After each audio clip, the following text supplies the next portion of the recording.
7 tanda kamu belum sembuh dari trauma. Sebagian besar dari kita mungkin beranggapan bahwa kejadian tidak menyenangkan yang pernah terjadi dalam hidup kita ini tidak lebih dari sekedar kenangan. Tapi, mungkin tidak sebagian orang lainnya. Kenangan akan kejadian tidak menyenangkan bisa memicu munculnya trauma pada pasangan seseorang. Dan jika trauma tersebut tidak diatasi dengan baik, maka akan berpengaruh buruk pada kehidupan seseorang.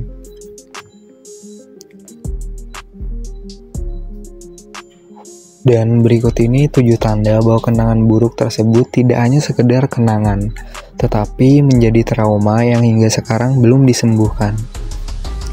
Yang pertama, sulit menerima perubahan positif. Saat memiliki trauma yang belum sembuh, seseorang akan sulit menerima perubahan positif dalam hidupnya. Alih-alih menerima perubahan, seseorang yang masih memiliki trauma akan merasa khawatir dan takut akan perubahan, termasuk perubahan positif. Mereka yang masih terbelenggu dengan trauma merasa bahwa dirinya itu tidak pantas merasakan kebahagiaan. Oleh karena itu, mereka cenderung sulit menerima perubahan positif. Bahkan mungkin saja mereka menolak perubahan tersebut. Yang kedua, merencanakan segala sesuatu. Merencanakan sesuatu agar segalanya berjalan lancar dan sesuai rencana adalah hal yang bagus.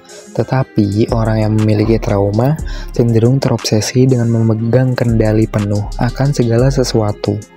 Bahkan mereka mengkhawatirkan berbagai hal di luar kendali mereka. Hal ini dapat terjadi karena mereka nggak memiliki kepercayaan dengan diri mereka sendiri, karena luka yang ditimbulkan oleh trauma belum sepenuhnya sembuh. Yang ketiga, sangat takut akan kegagalan dan kehilangan. Seperti yang udah dijelaskan sebelumnya, ketakutan dan kekhawatiran berlebihan yang dimiliki oleh mereka yang masih belum sembuh dari trauma dapat berpengaruh buruk pada proses pengembangan diri. Selain menghambat proses pengembangan diri, rasa takut dan khawatir tersebut dapat membuat seseorang menjadi perfeksionis, serta selalu merasa nggak aman. Rasa takut kehilangan dan diabaikan juga dapat menjadi tanda bagi mereka yang pernah ditinggalkan, atau kehilangan orang yang dicintai pada usia muda. Yang keempat, sulit berkonsentrasi. Trauma yang belum sembuh memiliki dampak negatif bagi kinerja otak. Salah satunya adalah membuat penderitanya mengalami kesulitan dalam berkonsentrasi. Jika kamu merasa ada celah dalam ingatanmu, atau mengalami kesulitan dalam mempertahankan fokus dan pikiranmu, maka hal tersebut dapat menjadi tanda bahwa dirimu itu sebenarnya membutuhkan bantuan untuk mengatasi trauma yang belum sembuh. Yang kelima, sering menyakiti diri sendiri atau orang lain. Pengalaman traumatis seperti pelecehan atau kekerasan kerap kali membuat korbannya merasa lemah dan tak berdaya, sehingga mereka kesulitan meminta bantuan kepada orang lain.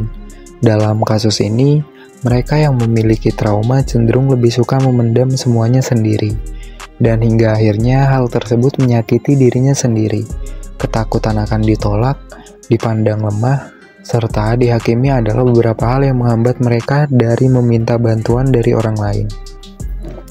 Tetapi dari emosi dan perasaan yang terus dipendam, tak jarang orang sekitar yang menjadi korban atas luapan emosi dan perasaan tersebut. Saat hal itu terjadi, mereka akan menyalahkan diri sendiri dan menarik diri dari orang-orang terdekatnya. Yang keenam, tidak percaya diri. Trauma yang terjadi saat masa anak-anak seperti kekerasan dan penelantaran kerap kali membuat korbannya mempertanyakan nilai dan kualitas dirinya. Saat tumbuh dewasa, mereka terus berusaha meyakinkan bahwa mereka itu berharga dan berhak dicintai. Tetapi trauma yang disebabkan oleh orang terdekat akan selamanya menghantui mereka jika tidak diatasi dengan baik. Menurut penelitian, pasien post-traumatic stress disorder atau PTSD secara umum memiliki harga diri rendah dan perasaan bahwa mereka itu tidak berharga. Yang ketujuh, memiliki gejala psikologi. Gangguan psikologis dapat muncul karena mereka yang masih hidup berdampingan dengan trauma. biasanya akan kesulitan merasa bahagia atau menemukan kesenangan. Nggak jarang kok, mereka juga mengalami perubahan pola makan dan tidur. Beberapa gangguan psikologis yang umum dialami oleh penderita PTSD. Di antaranya adalah gangguan kecemasan, serangan panik, bahkan depresi. Jika kamu mengalami tanda-tanda barusan, maka lebih baik kamu membicarakan hal tersebut dengan orang yang dapat kamu percaya dan meminta bantuan kepada psikologi. Nggak ada salahnya membuka diri dan meminta bantuan kepada orang lain demi kesehatan dan kebahagiaan diri sendiri. Thank you. Like jika suka video ini, share jika bermanfaat. Bye-bye.